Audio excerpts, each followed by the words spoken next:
I'm about to drive hundreds of miles across state lines in search of a frog that I've been looking for 5 years. Now, if you recognize the frog from the thumbnail, I know what you're gonna say.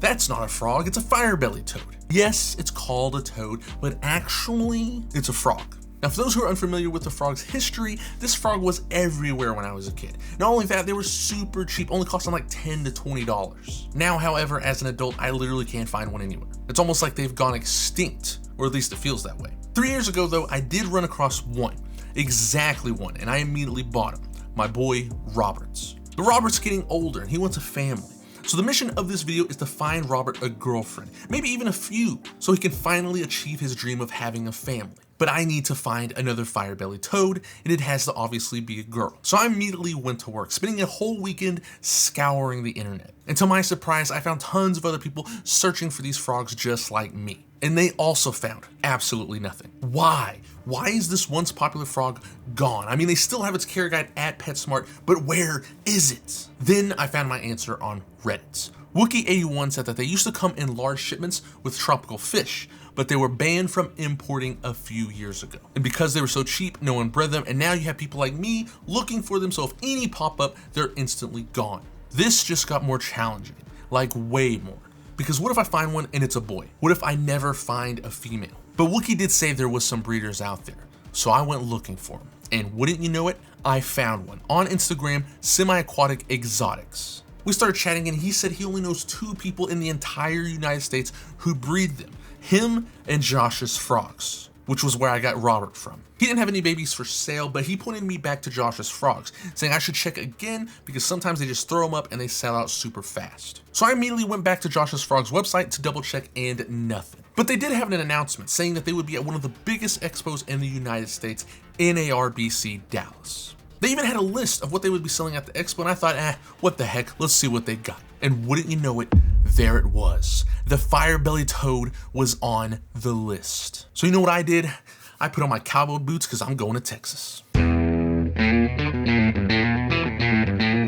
I'm gonna be honest, I was just as excited for the road trip to Texas as getting the frogs. Like as soon as I got into Texas, I got out and took a picture at the border with the Lone Star Monument. After that, I went to one of the most famous gas stations in the world, Buc-ee's. Here though, I went full on tourist mode.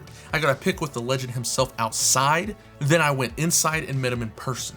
I gazed upon the beef jerky wall with so many options I grabbed me a bag. I got this Bohemian garlic and sweet tea. Now, I've never seen this sweet tea before, but I assume it's only in Texas, as it's legit named Texas tea, and it's covered in the Texas flag. I also grabbed a pulled pork Buc-ee's sandwich and the famous cinnamon roasted pecans. It was delicious. Right after Buc-ee's, we went to Jollibee, because it's a place my wife and mother-in-law have always wanted to go, and you know I snapped a pic outside with that legend as well. But you notice something? I'm getting off track, and all this tourism was burning time. It was now 2 p.m., the expo was over at 5 p.m., and I kind of started to panic. During this panic, I made a mistake and I parked a mile away. I had to walk super far just to get to the expo building, but when I walked in, I was in heaven. I saw so many cool animals, like this albino snapping turtle for $3,000, a Eurymastix microlepis, which is the largest Eurymastix in the world, 3 feet long. This right here, I don't even know, it's a Patagonian caviar, I don't even know what that is, but it looked crazy cool.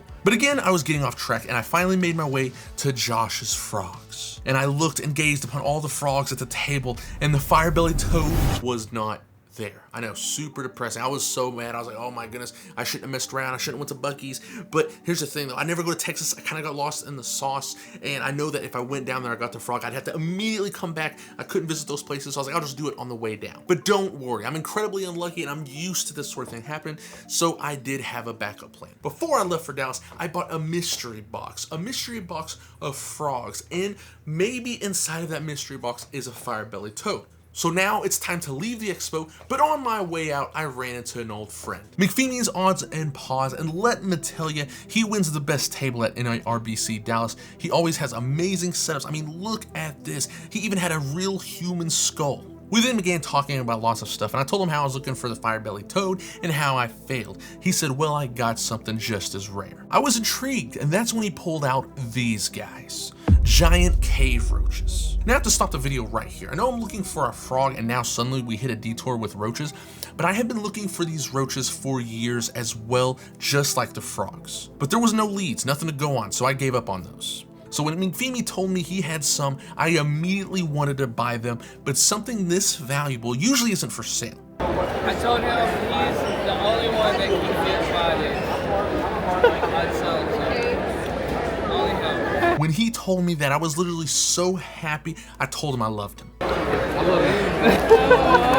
Dude, holy crap. Thank you. Oh, dude. I know, who gets this emotional over roaches, but you have to understand, this is my white whale. I didn't even think these guys existed anymore. And when I went searching for a new white whale, I discovered my old one staring at me right in the face. Now I know it's weird, I mean, it's roaches, but these roaches are insanely special to me. They were my first hunt for the unobtainable. My first failure at not being able to track them down. And I thought I was experiencing that again with the firebelly toads. So to see them and finally get a hold of them was the absolute best feeling in the entire world. They also have the exact same story like the firebelly toads. They was once everywhere and now impossible to find. So McFeemy actually had these roaches before, but he ended up selling them off, and then he was like, well, I'm just gonna go buy them again. When he went looking around, they suffered the same fate as the firebelly toads. He couldn't find them anywhere. That was until. So I sold them.